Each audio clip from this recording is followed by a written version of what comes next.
Every time you get angry, you hand over your power. You might feel strong in the moment, your voice raised, your fists clenched, your blood surging, but in truth, you're nothing but a slave to impulse, a prisoner of your own weakness. The world laughs at the man who cannot control himself, because if your emotions rule you, then anyone, any insult, any look, any fool on the street can pull your strings. Anger is not strength. It is surrender dressed in fire. Marcus Aurelius warned, "You have power over your mind, not outside events. Realize this, and you will find strength."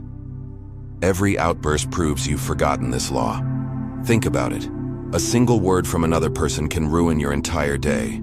A stranger in traffic owns your peace. A petty insult eats at you for hours. That is not dominance. That is defeat. The Stoics understood. The man who cannot be provoked is the man who cannot be broken. Calm is not softness. Calm is the iron fist in the velvet glove, the quiet authority that commands respect without needing to shout. The time has come to finally stop being ruled by anger, to master yourself, to become unshakable. Picture this. A man is standing in line at a coffee shop. He's late for work, the pressure is mounting, and the barista makes a simple mistake, hands him the wrong drink. Instead of correcting it calmly, he explodes. His voice rises, heads turn, his anger spills over. In that instant, he feels powerful, like he's asserting dominance. But when he leaves, something eats at him. The shame, the wasted energy, the fact that his entire mood, his entire state, was hijacked by a paper cup filled with the wrong coffee. Now contrast that with another man in the same situation. He gets the wrong order, but instead of snapping, he simply says, "This isn't mine," with a steady voice. No raised tone, no wasted breath. His calm unsettles everyone around him more than an outburst ever could.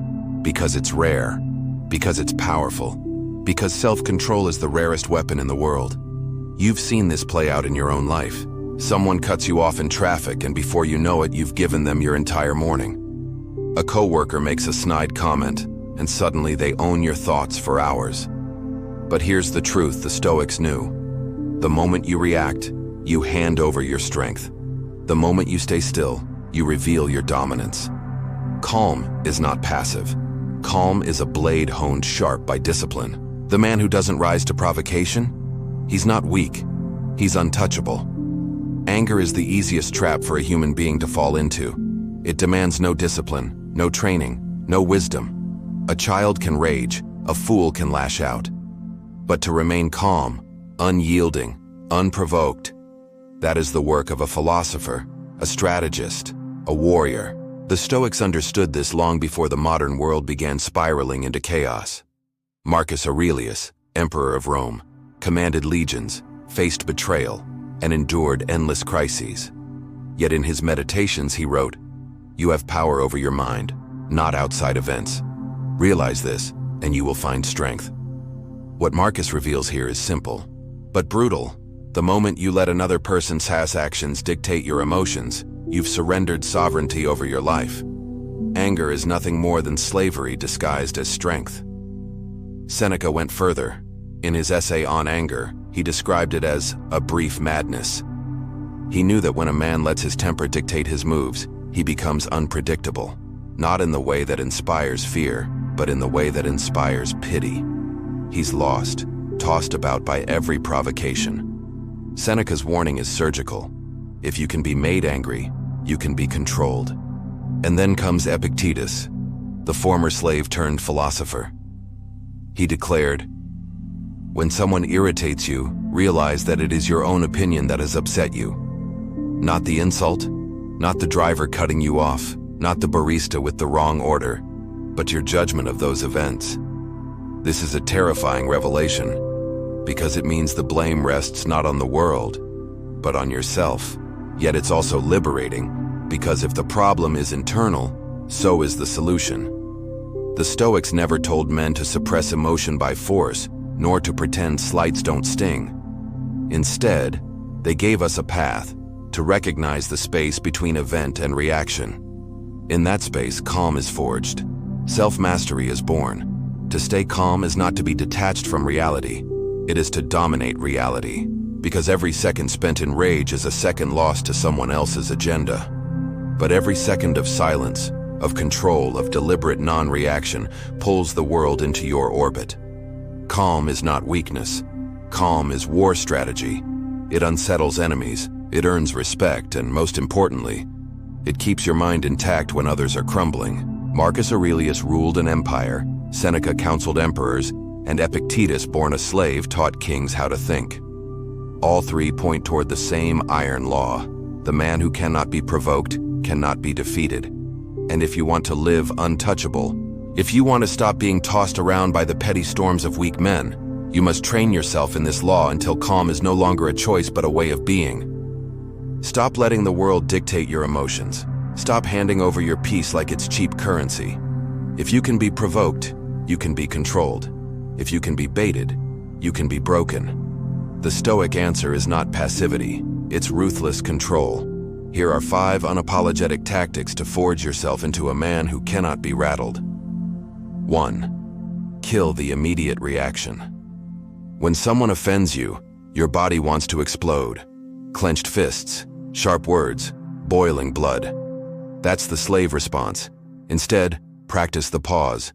Count 3 breaths before reacting. This is not weakness, it's command. By delaying, you expose the truth. The event itself carries no weight. It is your interpretation that fuels the fire. Master the pause, and you starve anger of oxygen. 2. Reframe every insult as weakness. If someone lashes out, recognize it for what it is: loss of control.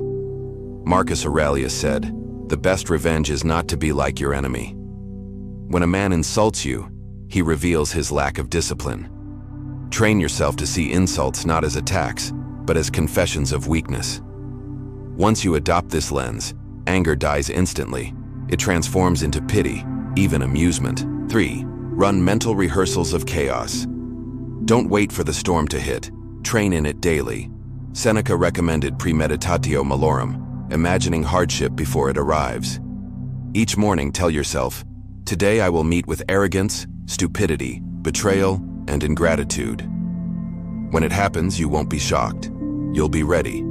And readiness is the antidote to rage. 4. Treat emotional attacks like physical blows. If someone tried to punch you, you'd block, deflect, counter. So why let words strike unguarded? Build a shield for your mind. When a provocation comes, imagine it as a physical strike. Let it glance off. This visualization transforms emotional discipline into combat training. The goal is not avoidance. It's redirection. You waste no energy. You conserve your power. 5. Turn insults into fuel. Epictetus taught, when someone speaks ill of you, consider whether it is true. If it is, reform yourself. If it is not, laugh at it. This is your ultimate tactic. If the insult reveals a flaw, you've been handed a mirror. Thank them, then sharpen yourself. If it's false, why bleed over a lie? Either way, you win. Anger becomes obsolete.